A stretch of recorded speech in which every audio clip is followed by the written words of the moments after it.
दोस्तों, आज हम इस वीडियो में देखने वाले हैं विलेन के बारे में।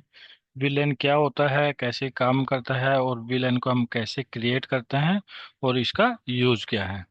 तो ये सब चीज़ें हम डिटेल में देखने वाले हैं और इसके क्या बेनिफिट्स हैं। तो चलिए वीडियो स्टार्ट करते हैं और देखते हैं विलेन्स के बारे में। जो विलेन होता है, विलेन को हम बोलते हैं वर्चुअल लोकल एरिया नेटवर्क। इसका मतलब है वर्चुअली हम अपने नेटवर्क क्रिएट कर देते हैं अपने स्विचेस के अंदर और उनको यूज करते हैं। एचआर के लिए अलग नेटवर्क क्रिएट करते हैं और सेल्स के लिए अलग करते हैं, वो देखेंगे। बट जो इसकी डेफिनेशन है, डेफिनेशन मीन्स फुल फॉर्म जो है इसकी, वो है virtual local area network. VLAN is a technology we use for purpose of broadcast isolation. इससे हम क्या करते हैं, जो ब्रॉडकास्ट होता है उसको आइसोलेट कर देते हैं स्विचेस के अंदर। हब के अंदर आपने देखा होगा, जो आपका ट्रैफिक है सारे इंटरफेसिस पर ब्रॉडकास्ट होता था। एक एग्जांपल ले लेते हैं यहाँ पे। ये आपका स्विच है, यहाँ पे एक आपकी ये VLAN 10 है और ये आपका VLAN 20 का पीसी है और यहाँ पर आपका अगेन VLAN 10 है और अगेन यहाँ पर एक पीसी आपका VLAN 20 का है। तो यहाँ पे क्या होगा, अगर ब्रॉडकास्ट होगा हमारे स्विच के अंदर तो कौन सी विलेन में होगा, VLAN 10 to 10 के बीच में होगा। ऐसा नहीं है कि सारे विलेन के बीच में हमारा ब्रॉडकास्ट होगा। तो इससे क्या होता है, आपका जो ब्रॉडकास्ट पैकेट है वो आइसोलेट हो जाते हैं। VLAN 10 से 10 के बीच में ब्रॉडकास्ट होगा और 20 से 20 के बीच में। ऐसा नहीं है कि 20 में भी ट्रैफिक जा रहा है और 30 में भी जा रहा है। तो इससे क्या हो रहा है, हमारा जो ब्रॉडकास्ट है वो आइसोलेट हो जाता है। इसके बाद आ जाता है सेग्रीगेशन ऑफ लैन।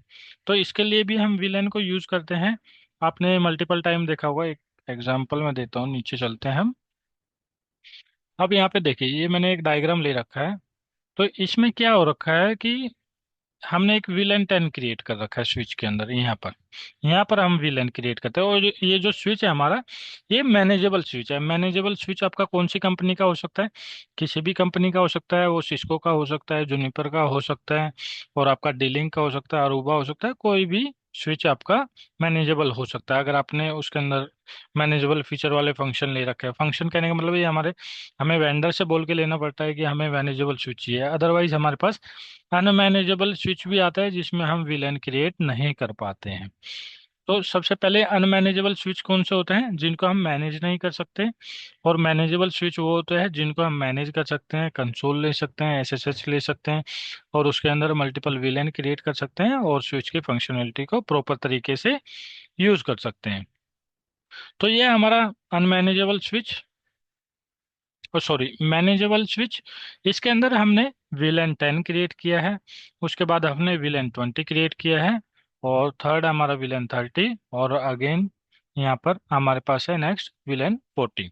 तो यहाँ पे मैंने क्या कर रखा है, अभी अलग अलग सबनेट्स ले रखे हैं। यहाँ पर आप देख सकते हैं विलेन का जो यहाँ पे सबनेट ले रखा है मैंने 10 के अंदर, 192.168.10.0/27। तो यहाँ पे अभी आपको सबनेटिंग नहीं समझनी है, इसको आपको अगर डाउट हो रहा है यहाँ पर तो इसको आप 24 मान सकते हैं। सपोज करिए /24 है, तो यहाँ पे एक सबनेट ले लिया 192.168.10.0/24। अगेन यहाँ पर 192.168.20.0/26 ले रखा है, इसको भी आप 24 कर दीजिए।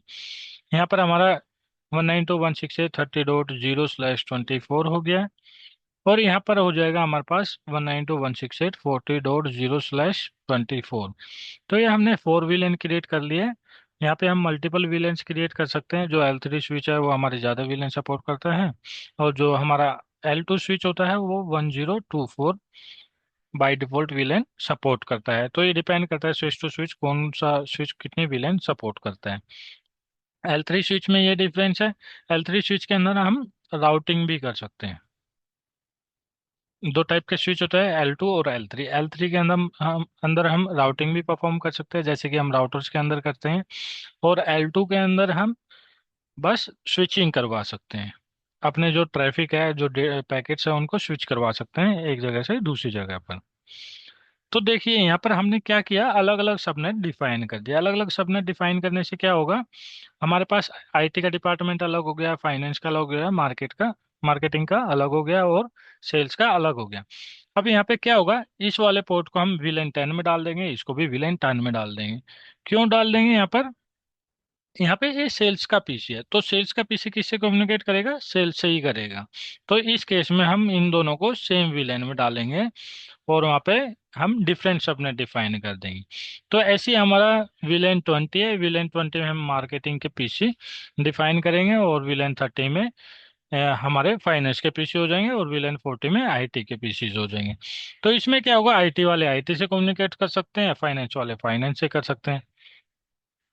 तो ये बाय डिफॉल्ट क्या होगा यहाँ पे, अगर ये आपस में कम्युनिकेट कर रहे हैं वो तो ठीक है, बट ये आपस में जैसे कि मार्केटिंग और फाइनेंस ये आपस में कम्युनिकेट नहीं कर पाएंगे।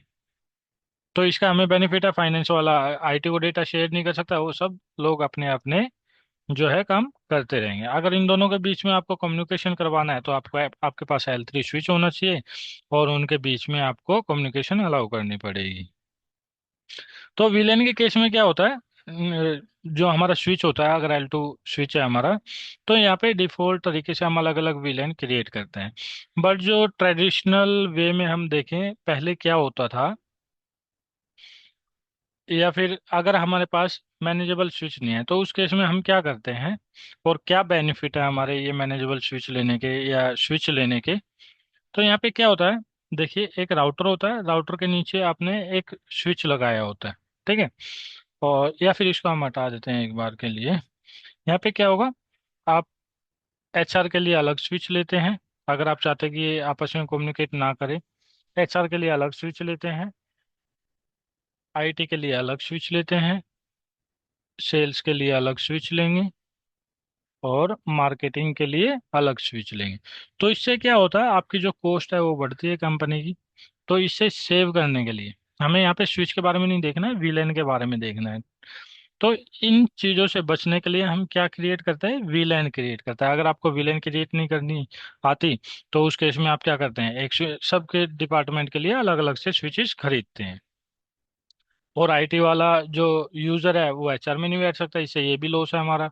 अदरवाइज आपको क्या करना पड़ेगा, अगर आईटी वाले को एचआर में बैठाना है तो एक केबलिंग करनी पड़ेगी। सपोज करिए यहाँ पे ये एक रूम है एचआर का, ये है सेल्स का और ये है मार्केटिंग का। अगर आपने अलग अलग स्विच लिए हुए हैं तो आप क्या करोगे, यहाँ पे आपने एचआर का लैन केबल बिछाई होंगी और यहाँ पर एक स्विच और ले लेता मैं, यहाँ पर सेल्स के लिए होंगी और यहाँ पर हमारे पास मार्केटिंग की होगी। तो अब इस केस में यहाँ पे क्या हो रहा है, जो एचआर वाला रूम है यहाँ पे आईटी के यूजर नहीं बैठ पाएंगे। अगर आपको आईटी के यूजर बैठाने हैं तो आईटी का जो हमारा स्विच होगा वहां से भी एक केबल यहाँ पे छोड़नी पड़ेगी। तो काफ़ी लंबा प्रोसेस होता है ये, हमारा केबलिंग की कॉस्ट भी ज़्यादा आती है और यहाँ पे स्विच की कॉस्ट भी ज़्यादा आती है, क्योंकि हमें स्विचेस अलग अलग लेने पड़ते हैं और उनको हम मैनेज भी नहीं कर सकते हैं।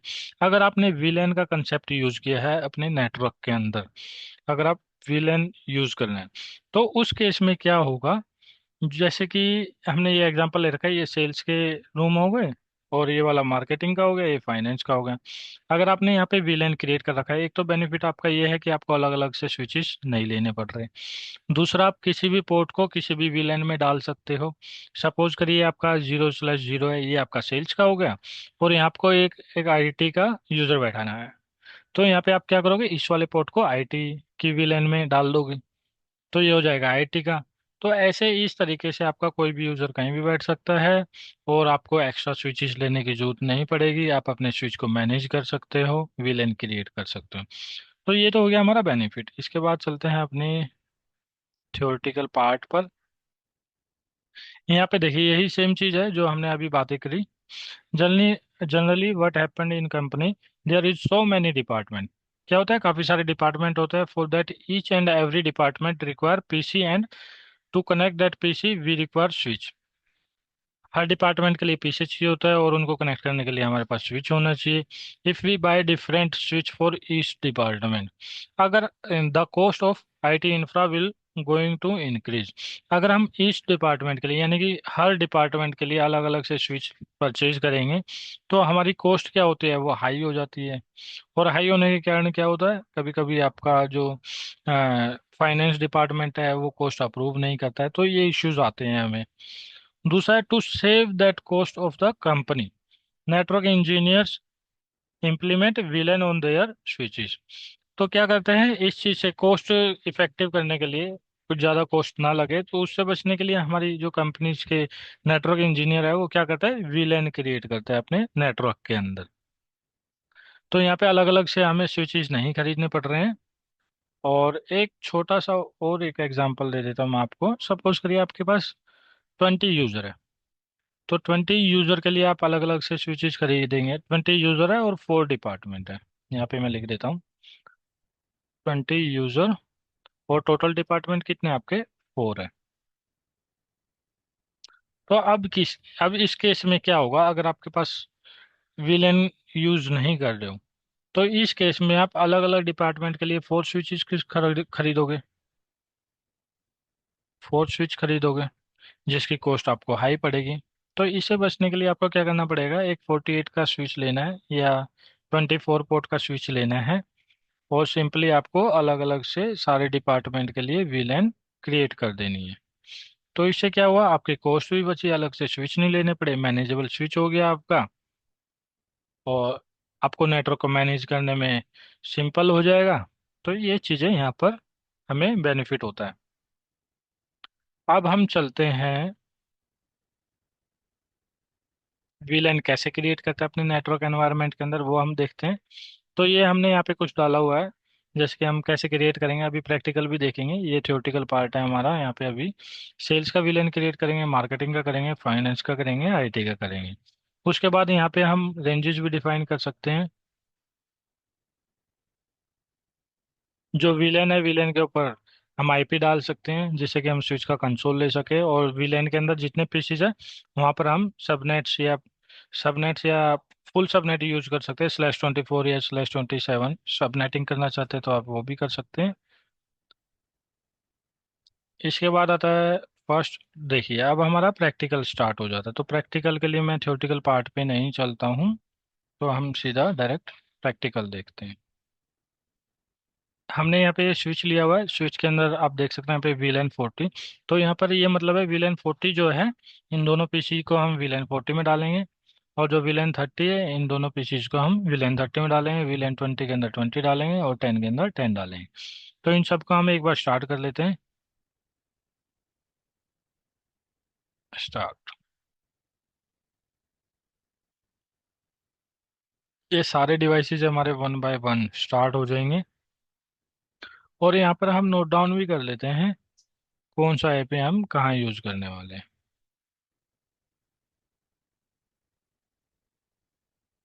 यहाँ पे एक बार अनलॉक कर लेते हैं लैब को, सो दैट हमें सिंपल हो जाए।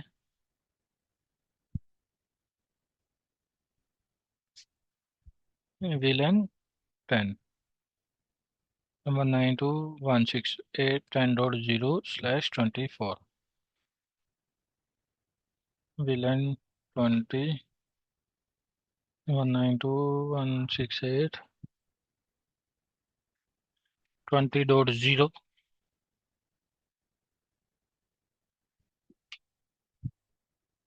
एक मिनट। 20.0/24 ये हम VLAN 20 के लिए यूज करेंगे। VLAN 30 192.168.30.0/24। /24 इसलिए ले रहा हूँ आप लोगों के लिए, सो दैट आपको कंफ्यूजन यहाँ पर ना हो। अगर मैं सबनेटिंग करूँगा तो कुछ लोग कंफ्यूज हो सकते हैं।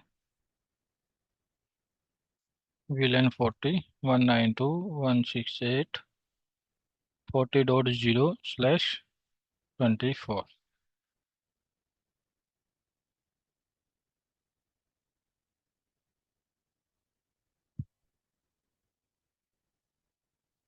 ये देखिए, यहाँ से आप देख सकते हैं। और मैं अभी लेता हूँ अपने स्विच का कंसोल पहले।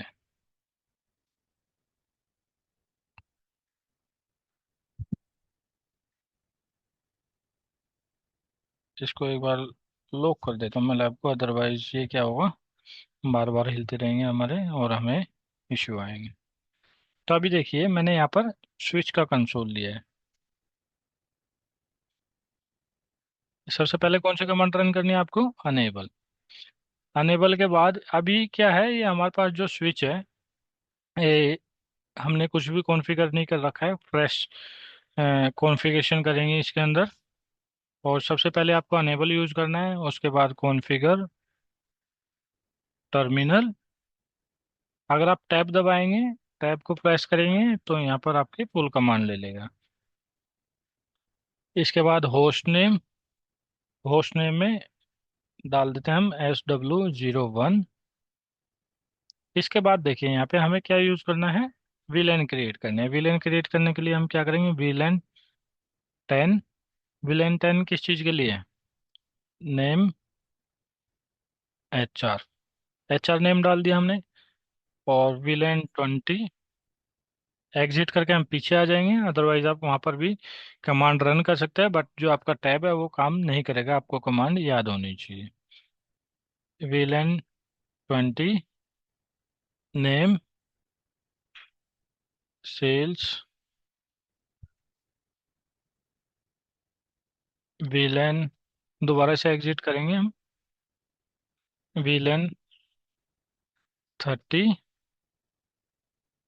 Name IT। हमारे पास अभी 3 विलन हो गया, HR सेल्स IT, और एक और बना देते हैं मार्केटिंग। तो मैं यहीं से आपको क्रिएट करके दिखा देता हूँ। वीलैन 40 नेम मार्केटिंग, MKT में इसको कर देता हूँ यहाँ पे। एग्जिट करता हूँ मैं यहाँ से। एग्जिट करने के बाद एक बार और एग्जिट करता हूँ, कॉन्फ़िग मोड से हम बाहर आ जाएंगे। अगर आपको यहीं पर कुछ चीज़ें चेक करनी है स्विच के अंदर, तो आप डू लगा के चेक कर सकते हैं। डू लगा के आप वो कमांड रन करेंगे जो आपको कॉन्फ़िगरेशन चेक करनी है उसके लिए। एग्जिट करता हूँ और यहाँ पर शो विलेन ब्रीफ। तो अभी देखें, अभी मैंने शो विलेन ब्रीफ की कमांड चलाई है, और यहाँ पर वीलेन 10 के अंदर हमारा कौन सा डिपार्टमेंट है, वह HR। वीलेन 20 के अंदर सेल्स, वीलेन 30 के अंदर IT, वीलेन 40 के अंदर मार्केटिंग। तो अभी ये सारी की सारी वीलेन हमारी एक्टिव है। और यहाँ पर जो पोर्ट्स है, पोर्ट्स हमने असाइन नहीं किया है। बाय डिफ़ॉल्ट हमारे स्विच के अंदर डिफ़ॉल्ट वीलेन क्रिएटेड होता है, और डिफ़ॉल्ट वीलेन को ही हम नेटिव वीलेन बोलते हैं। नेटिव विलेन हम डिफाइन भी कर सकते हैं कौन सा बनाना है, लेकिन डिफ़ॉल्ट वे से नेटिव विलेन हमारा यही होता है। तो यहाँ पे देखिए, ये हमारे जो पोर्ट्स है अभी डिफ़ॉल्ट विलेन के अंदर है, और हम एक एक करके इन पोर्ट्स को क्या करेंगे, विलेन्स के अंदर असाइन करेंगे। तो चलिए यहाँ पर कमांड रन करते हैं, कॉन्फ़िगर टर्मिनल। कॉन्फ़िग मोड में आ गए, इंटरफेस। सबसे पहले कौन सा असाइन करेंगे, यहाँ पे देखिए इंटरफेस कौन सा है, Ethernet 0/0। बट आपके रियल सिनेरियो में आप ऐसे चेक नहीं कर सकते। अगर आप स्विच के पास खड़े तब तो असाइन कर सकते हैं, बट ये आइडिया आपको नहीं होगा। तो आपको चेक करना पड़ेगा प्रॉपर तरीके से कौन सा इंटरफेस आपका PC का इंटरफेस कौन से नंबर पोर्ट पर कनेक्टेड है। तो यहाँ पे देखिए इंटरफेस Ethernet 0/0। और इसके बाद क्या कमांड करनी है, यहाँ पे कमांड रन करनी है, स्विच पोर्ट मोड एक्सेस। ये कमांड क्यों रन करेंगे, क्योंकि ये हमारे एक्सेस पॉइंट है। जो एंड यूज़र होते हैं वो उनको हम एक्सेस डिवाइस बोलते हैं, और इसलिए हम इसको रन करते हैं। Switch port mode access, switch port access VLAN VLAN 10। इसके बाद हम चलते हैं interface Ethernet 0/1 switch port mode access, switch port access VLAN 10। अब मैं यहाँ पे एंड की कमांड रन करता हूँ, इससे मैं बाहर आ जाता हूँ और दोबारा देखते हैं शो विलेन ब्रीफ। अभी देखिए ये जो दो पोर्ट है हमारे HR विलेन के अंदर असाइन हो गए हैं। अब हमें क्या करना है यहाँ पर, अब सेल्स विलेन देखेंगे हम, कॉन्फ़िगर टर्मिनल। अब हमें क्या करना है कि वन बाय वन एक एक पोर्ट को हमें किसी स्पेसिफिक विलेन के अंदर नहीं डालना है, तो हम रेंज कमांड को यूज करेंगे। Interface range Ethernet 0/223। देखिए ये वाली कमांड आप यूज कर सकते हैं और यहाँ पे रेंज डिफाइन कर सकते हैं। Switch port mode access, switch port access VLAN 20। यहाँ से मैं एग्जिट होता हूँ। Interface range ethernet 1/0 to 1। यहाँ पे देखिए, यहाँ पे नेम चेंज, जो इथरनेट का नेम है वो हमारा चेंज हो गया है। यहाँ पे आप वेरीफाई कर सकते हैं यहाँ पर देखकर। Switch port mode access, switch port access VLAN 30। Exit करते हैं। Interface range ethernet 1/2 to 3। Switch port mode access, switch port access VLAN 40। End करते हैं यहाँ पर और हम वेरीफाई करेंगे अब ports. Show IP interface brief. एक तो ये कमांड है, इससे हम पोर्ट्स चेक कर सकते हैं हमारे जो पोर्ट का स्टेटस है वो अप हुआ है या नहीं हुआ है। तो यहाँ पे स्टेटस अप दिखा रहा है, प्रोटोकॉल अप दिखा रहा है। Show VLAN brief. अब देखिए हमने यहाँ पर पोर्ट्स को असाइन कर दिया। दो पोर्ट्स हमारे HR के अंदर है, दो पोर्ट्स हमारे सेल्स के अंदर है, और ये वाले हमारे IT के अंदर है, और यहाँ पर दो पोर्ट्स हमारे मार्केटिंग के अंदर है। और जो बाकी के पोर्ट्स है वो हमारे यूज हो रहे हैं डिफॉल्ट VLAN के अंदर। अगर आपने कोई कॉन्फ़िगरेशन HR VLAN के अंदर करी है तो वो HR VLAN के अंदर ही काम करेगी, ना कि डिफॉल्ट पर। अगर डिफॉल्ट के अंदर कोई यूजर कनेक्ट करता है अपने PC को, उसको क्या होगा, IP भी नहीं मिलेगा, जो भी कॉन्फ़िगरेशन है वो नहीं मिलेगी। अगर कोई पोर्ट हमारा सेल्स पे कनेक्टेड होता है तो सेल्स की कॉन्फ़िगरेशन उस PC पर असाइन हो जाती है हमारी बाय डिफॉल्ट।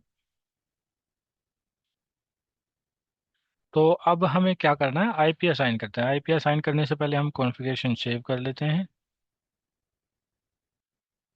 अब IP असाइन करने के लिए दो चीज़ें हैं, या तो आप DHCP हो आपके नेटवर्क में। अगर DHCP नहीं है तो आप मैनुअल IP असाइन कर सकते हैं अपनी लैब के अंदर टेस्टिंग करने के लिए। बट आपके रियल एनवायरनमेंट में DHCP सर्वर होगा, अदरवाइज आप मैनुअल VLAN कॉन्फ़िगर कर सकते हैं। तो ये हमारा VPC है, टेस्ट PC है हमारे एनवायरनमेंट के अंदर।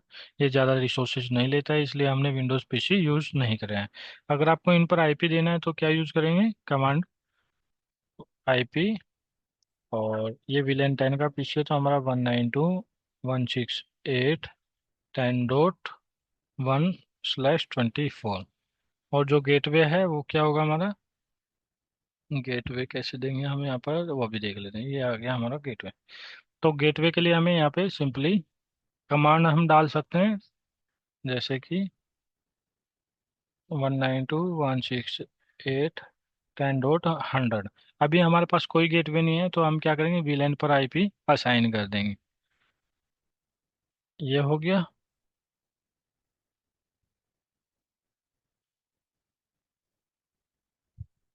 एक बार हम ऐसा करते हैं, VLAN पर IP भी असाइन कर देते हैं। Configure terminal interface VLAN 10। अगर आपको VLAN पर IP डालना है तो कैसे करेंगे, इंटरफेस मोड में जाएंगे और इंटरफेस को सिलेक्ट करेंगे। जैसे कि हमारे पास VLAN 10 है, IP address 192.168.10.255.255.255.0। No shutdown. VLAN पर हमें नो शटडाउन कमांड रन करने की जरूरत नहीं होती, बट हम कर देते हैं। और यहाँ पर हम कर देते हैं एंड। और यहाँ पे देखिए मैसेज भी आ गया, change state to up. Show VLAN brief, show IP interface brief. इससे आप चेक कर सकते हैं आईपीस आपने क्या IP असाइन किए हैं VLAN 10 पर, और कोई और VLAN होगी तो उनका IP भी यहाँ पे दिखा देगा। देखिए यहाँ पे स्टेटस अप है, प्रोटोकॉल अप है। और IP कैसे है, मेथड क्या है, मैनुअल है। दोबारा से कॉन्फ़िगर टर्मिनल हम रन करेंगे। Interface VLAN 20, IP address 192.168.20.100 255.255.255.0 no shutdown interface VLAN 30 IP address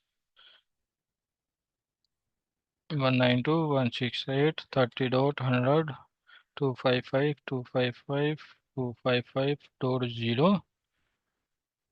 ये देखिए यहाँ पे ओवरलैप बता रहा है। ओवरलैप क्यों बता रहे हैं? क्योंकि ये आईपी सबनेट हमने पहले ही यूज कर लिया है। तो यहाँ पे 30 डालना है, नो शट डाउन। अब हम करेंगे इंटरफेस VLAN 40 IP एड्रेस 192.168.40.100 और यहाँ पर हम सबनेट डिफाइन कर देंगे /24 का। अब देखिए, अब हमने सारे VLANs पर IP असाइन कर दिए हैं और एक बार वेरीफाई कर लेते हैं पोर्ट्स। देखिए पोर्ट स्टेटस हमारा अप है और VLAN पर IP असाइन हो चुका है। कॉन्फ़िगरेशन को सेव कर देते हैं। अब ये वाला जो पीसी है VPC3 आप ऊपर देख सकते हैं, यहाँ पे हमने IP असाइन किया था। तो एक बार वेरीफाई कर लेते हैं यहाँ पर IP हमें मिला है या नहीं मिला है। यहाँ पे DNS हमने अभी नहीं डाला है, DNS भी आप प्रोवाइड कर सकते हैं। हाँ, तो अभी हम क्या कर रहे हैं, यहाँ पे IP असाइन कर रहे हैं। वो हमने कर दिया है। एक बार पिंग करके देख लेते हैं। पिंग 192.168.10.100। देखिए अभी हमारा जो 10.100 है उसको पिंग आ रहा है। एक बार 20.100 को कर रहे हैं पिंग यहाँ पर। देखिए 20.100 भी यहाँ पर हमें पिंग आ रहा है। और हम एक बार यहाँ पर देख लेते हैं शो IP राउट। देखिए अभी यहाँ पे क्या हो रहा है, ये जो हमारा स्विच है वो L3 मोड में है। अगर आपका L3 मोड में है, L2 मोड में है, वो चेक करना है तो आपको क्या करना पड़ेगा, शो IP राउट की कमांड रन करनी पड़ेगी। शो IP राउट करोगे तो यहाँ पे सारे राउटिंग दिखा देगा। तो इस केस में क्या होगा, बाय डिफॉल्ट आपके जो VLAN है वो आपस में पिंग करेंगे। और देखिए, और वैसे भी हमारा VLAN का जो यहाँ पे मोटिव है वो यही है कि जो हम अलग अलग सबनेट डिफाइन करना चाहते हैं अलग अलग डिपार्टमेंट को, वो हम कर सकते हैं। एक बार यहाँ पर भी हम IP असाइन कर देते हैं।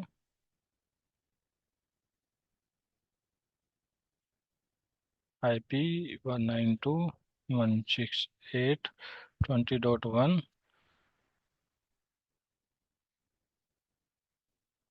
/24 192.168.20.100। यहाँ पे भी IP असाइन हो गया हमें VPC4।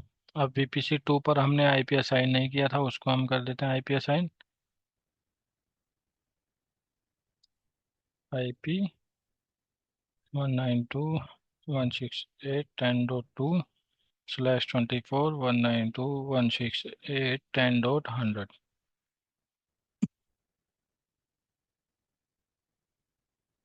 Show IP। देखिए यहाँ पे हमें IP असाइन हो गया है और यहाँ से एक बार गेटवे को पिंग कर लेते हैं। देखिए गेटवे भी हमारा पिंग आ रहा है और यहाँ से हम 20.1 को पिंग करके देखते हैं। 20.1 भी पिंग आ रहा है। अब हम क्या करते हैं, एक बार चलते हैं अपने स्विच के ऊपर और यहाँ पे हम कमांड रन करते हैं नो IP राउट। नो IP राउट राउटिंग कर देते हैं।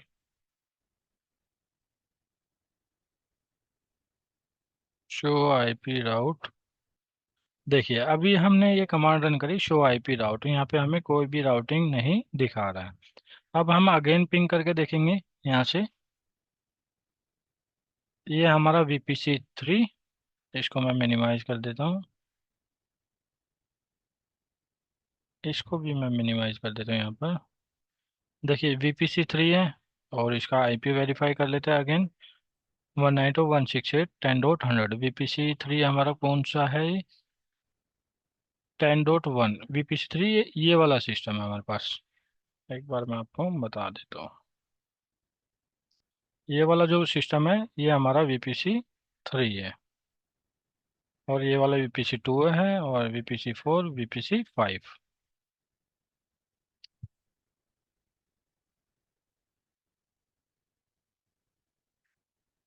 VPC 3। अब हम यहाँ से क्या करेंगे, पिंग करके देखेंगे। यहाँ पे IP क्या है, 10.1। हम पिंग करके देखेंगे 20.100 को। देखिए यहाँ पर हमारा पिंग नहीं आ रहा है, अभी आ गया है।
यहाँ पे देखिए 20.1 को हमने पिंग किया है। एक बार दोबारा से यहाँ पर IP चेक करेंगे, शो IP।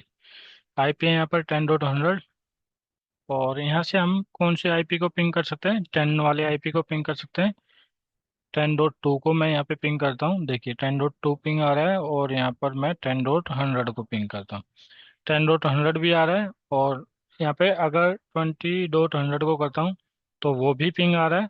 और 20.1 जो है वो पिंग नहीं आ रहा है। क्यों नहीं आ रहा है, वो डिफरेंट VLAN पे है, और जो ये IP है 20.100 वो हमारे स्विच पे साइन है, तो उसको हम डिसेबल कर पाएंगे। तो ऐसे ही हम यहाँ पे क्या करते हैं, ये VPC 5 जो है हमारा, उस पर हमने अभी IP असाइन नहीं किया है, तो इसकी भी टेस्टिंग कर लेते हैं। IP 192.168.20.2/24, 255.255.255.0। नहीं, यहाँ पे जो है हमारा गेटवे आएगा 192.168.20.100। Show IP। और यहाँ से हम वेरीफाई करेंगे, पिंग 192.168.10.100। ये हमारा रीचेबल होना चाहिए। देखिए रीचेबल है। और उसके बाद हम 10.1 करते हैं, ये हमारा रीचेबल नहीं है। तो ये होता है हमारा वीलेन केस में। वीलेन हमने अलग अलग यहाँ पे डिफाइन करी है, और अलग अलग वीलेन, जैसे कि वीलेन 40 है वो वीलेन 10 को रीच नहीं कर पाएगा, वीलेन 10 20 को। सब अपने अपने डिपार्टमेंट में रीचेबल कर सकते हैं। यहाँ पे हमने IP देखा था 20.2 है, ऐसे ही हम 20.1 को पिंग करेंगे तो वो उससे कम्युनिकेशन हमारा यहाँ पर हो जाएगा। तो ऐसे हमने यहाँ पे एग्जांपल लिए थे वीलेन 40 के। वीलेन 40 पर भी हम IP असाइन करके देखते हैं। IP 192.168.40.1/24, 192.168.40.100। अभी यहाँ से मैं पिंग करूँगा वीलेन 10 और वीलेन 20 के पीसीस को। Show IP। शो IP से हम चेक कर सकते हैं क्या IP हमारा असाइन है अपने सिस्टम पर। पिंग 192.168.40.100। सबसे पहले हम किसकी कनेक्टिविटी चेक करेंगे, अपने गेटवे की। गेटवे हमारा रीचेबल है। इसके बाद हम करते हैं यहाँ पर 20.100 की भी रीचेबिलिटी है। और यहाँ पर 20.1 ये हमारे सिस्टम का IP है दूसरे सबनेट के अंदर, ये हमारा रीचेबल नहीं होना चाहिए। देखिए अब हम यहाँ पे क्या करते हैं, 10.1 को रीच करके देखते हैं, ये भी हमारा रीचेबल नहीं है। और इसके गेटवे को हम रीचेबल करेंगे तो वो रीचेबल हो जाएगा। देखिए तो ये तो था हमारा वीलैन का कंसेप्ट। इससे क्या क्या बेनिफिट हो रहा है हमारे।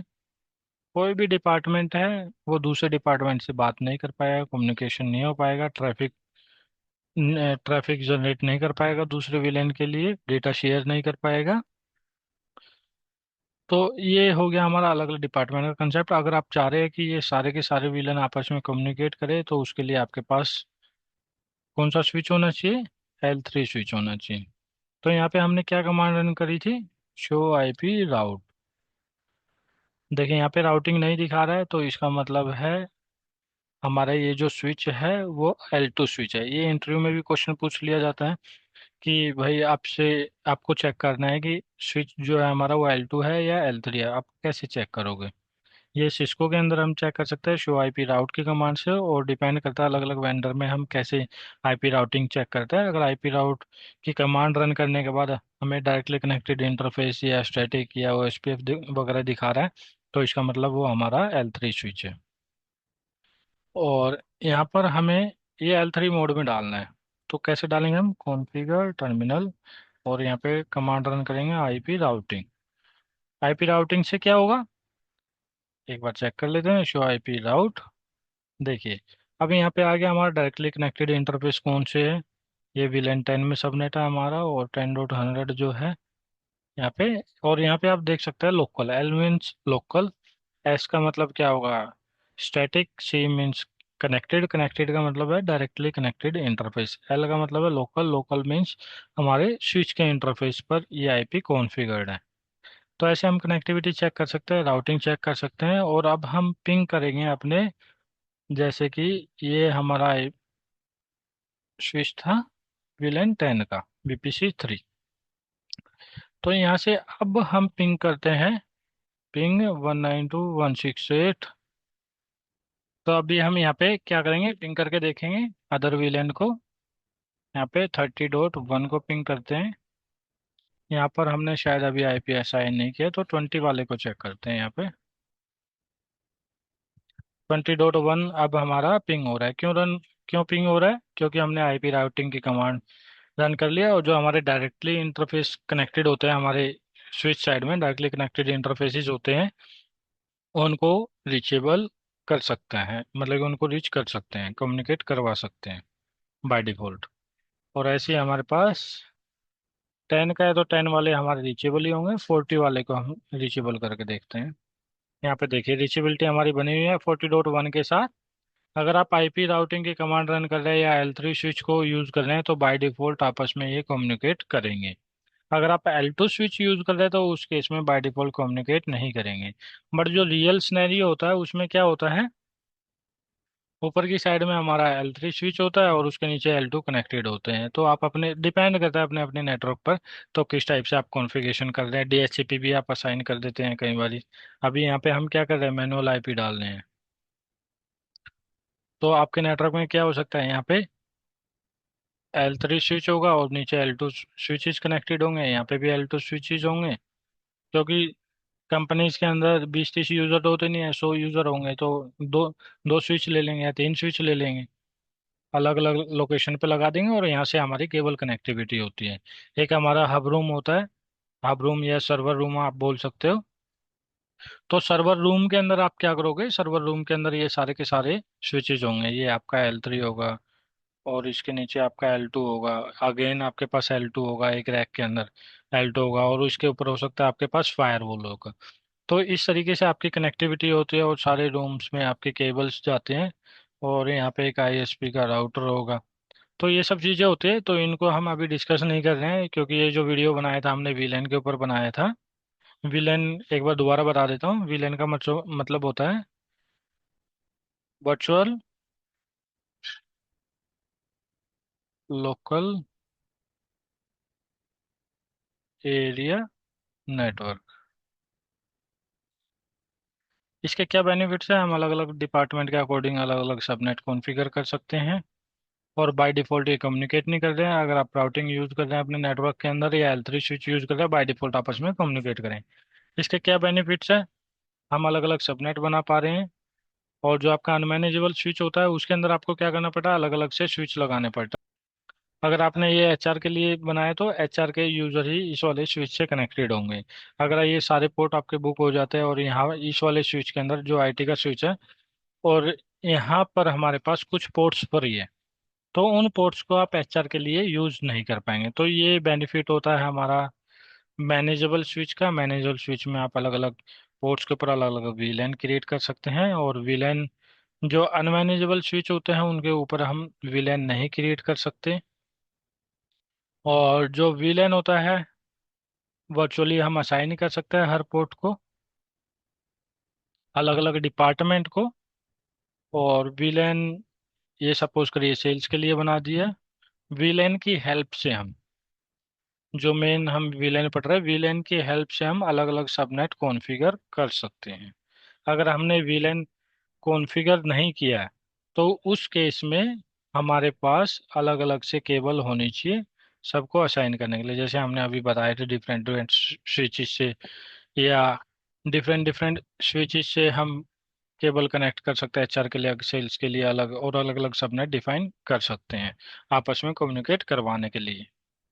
जो आपने ट्रेडिशनल वे में या ट्रेडिशनल कंपनीज में मेनली पहले के टाइम में देखा होगा या किया होगा, ये आपने सेल्स के बंदे बैठा दिए यहाँ पर एक रूम में एचआर के बैठा दिए, आपस में कम्युनिकेट कर सकते हैं, ये आपस में कम्युनिकेट कर सकते हैं। तो ये तो था इस वीडियो में। अगर आपका कोई भी डाउट है इस वीडियो से रिलेटेड तो आप मैसेज करके पूछ सकते हैं व्हाट्सएप पर, या टेलीग्राम लिंक पर, या यूट्यूब में आप कमेंट कर सकते हैं अगर आपका कोई भी डाउट है इनसे रिलेटेड। अगर किसी को फोर्टिगेट की क्लासेस लेनी है तो फोर्टिगेट की क्लासेस हम स्टार्ट कर रहे हैं, जिसका काफ़ी कम कॉस्ट है अभी, 7,000।